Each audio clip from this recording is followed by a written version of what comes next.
Kalau buat saya sih sebetulnya gini, setiap area kan juga terkadang butuh produk yang beda ya. Betul. Maksudnya dalam arti kata, ya sales juga ada dalam satu perusahaan di area tertentu ada aja produk yang ingin laku di area A, tetapi di area B nggak terlalu jalan. Oke. Tapi apa yang perlu kita lakukan kalau 40 produk sih cukup banyak ya.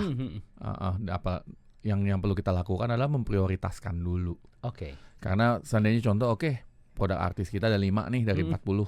Ya udah, ya belajar dulu lah 10. Iya. Kita lihatlah prioritinya artis dengan high prospect. Fokus di high prospect dulu. Iya. Ya kan? Maksudnya kan manajemen dari perusahaan juga kan tahu sebenarnya high prospect di area tersebut itu apa sih. Betul. Atau kita juga bisa cek competitor analysis sebenarnya kok si competitor itu jualan produk ini laku banget ya. Sebetulnya kita punya produk juga yang cukup menarik, bersaing, tetapi kenapa nggak jalan? Bisa saja karena sales kita kurang gencar.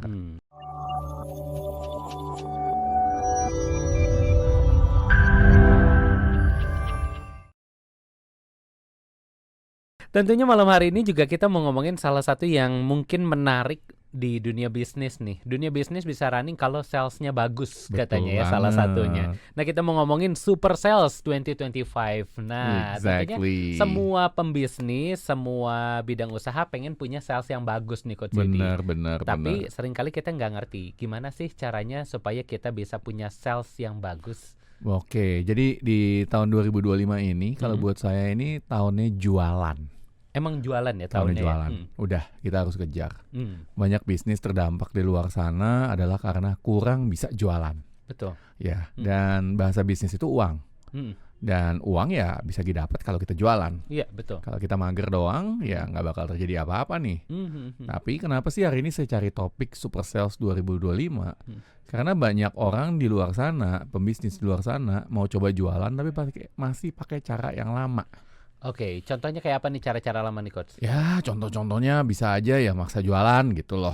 Kan ada juga yang tipe-tipe penjual itu yang cuman ngarepin bahwa pelanggan itu datang gitu loh. Oke. Iya, nggak jemput bola. Iya. Atau hanya berharap bahwa ya barangnya bisa kebeli sendiri tanpa banyak usaha.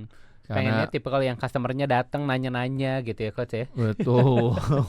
Dan ya udah bisa beli sendiri karena produknya produk artis. Tapi kan kita bisa lihat juga sendiri sekarang banyak banget pergeseran customer ya. Dalam arti kata kita lihat aja industri mobil. Oh iya. Ya kan? Banyak gak industri mobil di luar sana yang brand-brand baru yang sebelumnya kalau kita sebut 5 tahun yang lalu itu gak pernah kedengeran tuh. Iya betul ya. Apalagi sekarang dengan teknologi sekarang banyak pendatang baru di dunia mobil ini yang akhirnya bisa bersaing dengan brand yang sebenarnya udah existing dari lama ya. Betul. Artinya apa? Artinya ada shifting tuh antara behavior customer. Ya kan? Dan untuk gimana sih kita kalau bicara tentang brand baru, kita bicara tentang brand lama, pasti harus ada perubahan nih di sales force-nya. Karena kalau sales force kita nggak kuat, apa yang terjadi dengan adanya kompetitor yang lebih kuat, bisnis kita bisa terdampak. Oke. Tapi sebenarnya di tahun 2025 ini Coach, sales seperti apa sih sebenarnya yang cukup efektif untuk bisa dilakukan para pengusaha? Oke, saya rasa sih salah satu hal yang harus bisa dilakukan oleh pengusaha ya, yakni membuat sales yang kredibel. Apa tuh Coach? Kredibel itu banyak nih.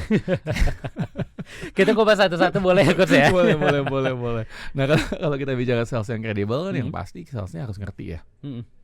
Ngerti produk, ngerti skill jualan, ngerti gimana caranya ngedengerin customer, bertanya untuk mendapatkan apa yang sebetulnya customer mau, dan bisa juga jadi a trusted advisor dari customer itu. Nah, dan juga yang satu lagi, yang paling penting bisa building relationship. Oke, karena building relationship juga merupakan salah satu hal yang penting dalam sales ya. Penting banget. Kita mulai dulu dari yang pertama nih Coach, dari product knowledge. Bagaimana kita mengenal produk. Sebenarnya sebagai seorang sales, sejauh apa sih kita harus mengenal produk kita dan apakah ada dalam tanda kutip extra miles yang harus kita lakukan dalam mengenal produk kita? Nah, kesalahan sales pertama adalah biasanya nih, dia hanya tahu produk artis aja. Oh iya, yang unggulannya unggulan aja. Jadi contoh kita ada 10 produk nih.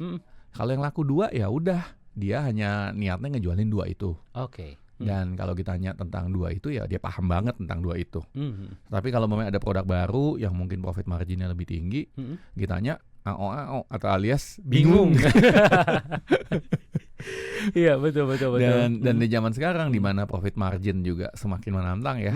Karena juga ada tantangan bukan hanya internal tapi juga dari luar. Betul. Ya, sales juga harus bisa lebih cari suatu niche di mana produknya bisa lebih banyak laku. Karena untuk ngedongkrak profit margin lah. Karena kalau kita ngejualin produk artis doang, yang terjadi apa? Produk yang lain nggak jalan. Kalau produk artisnya tergerus gimana?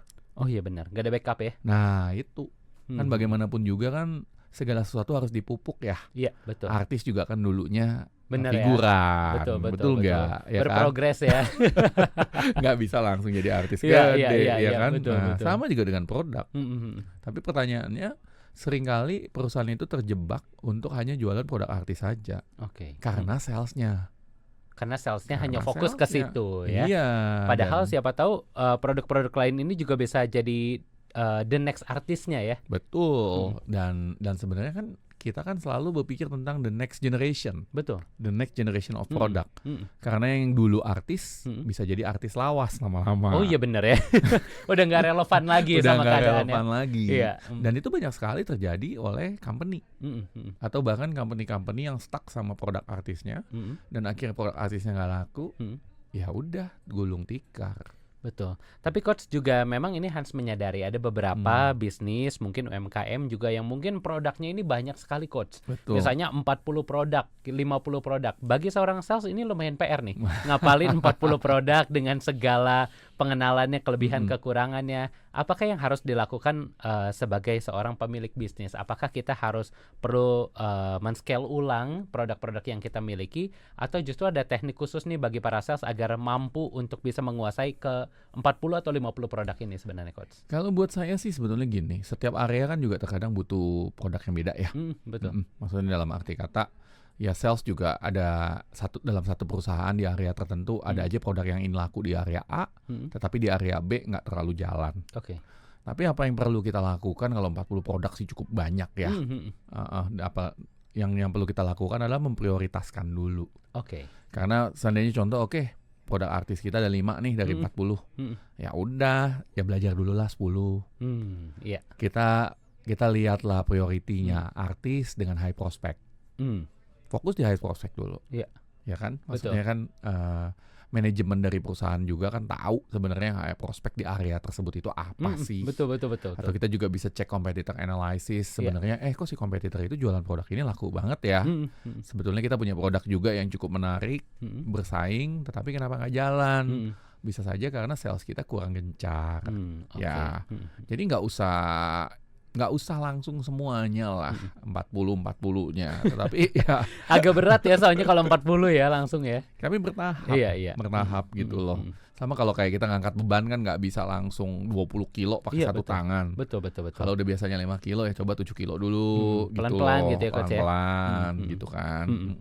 Tapi untuk para pemilik bisnis nih Coach, mungkin punya misalnya 10 sales nih. 10 salesman, lalu dia punya 40-50 produk. Tentunya juga kita dalam memberikan tanggung jawab kepada setiap salesman nih pastinya sama. Betul. Tapi kan kemampuan salesman nih nggak sama nih Coach. Apa hal-hal tips and trick yang bisa kita lakukan dalam men-training karyawan ini supaya semuanya bisa kurang lebih memenuhi kriteria atau standar yang sama bagi perusahaan walaupun skill mereka berbeda-beda? Betul. Nah biasanya sih saya kalau pas lagi coaching ya, itu saya skill mapping dari sales team saya. Skill mapping ini apa nih Coach? Ya jadi simpelnya gini lah, masing-masing sales seperti yang kayak Hans cerita kan beda ya. Betul. Ya kita bisa tahu nih penguasaan umumnya sales A, penguasaan product knowledge-nya berapa sih? Ya kan beda tuh sama sales B. Betul. Nah dari sana kita sudah tahu dia punya penguasaan produk, kemudian kita tahu bagaimana cara dia berkomunikasi, kita rating aja gitu loh. Kita bagi, kita kasih scale. Sebagai contoh kayak umumnya sales 1 basic banget. Sales kalau udah level 2 ya ibaratnya dia udah bisa dilepas sendirian. Ya kan. Level 3 ya dia udah cukup master. Level 4 dia bisa ngajar gitu. Contoh aja. Jadi ada level-levelnya gitu ya. Ada level-levelnya. Jadi di mana ketika kita tahu kita punya sales, kita juga tahu sebenarnya skill apa yang dia butuh diisi. Betul. Iya, kalau daripada kalau kita punya sales 20 atau 10, kita mana ingat sih? masing-masing skillnya gitu. Betul, ya kan? sulit ya untuk menghafalnya ya. Tapi kan sebetulnya banyak the skill-skill yang dibutuhkan untuk sales, untuk bisa jualan lebih mudah kan. Iya, betul. Bukan hanya komunikasi, bukan hanya product knowledge, bukan hanya bagaimana caranya bertanya atau convince, ya kan. Banyak gitu loh.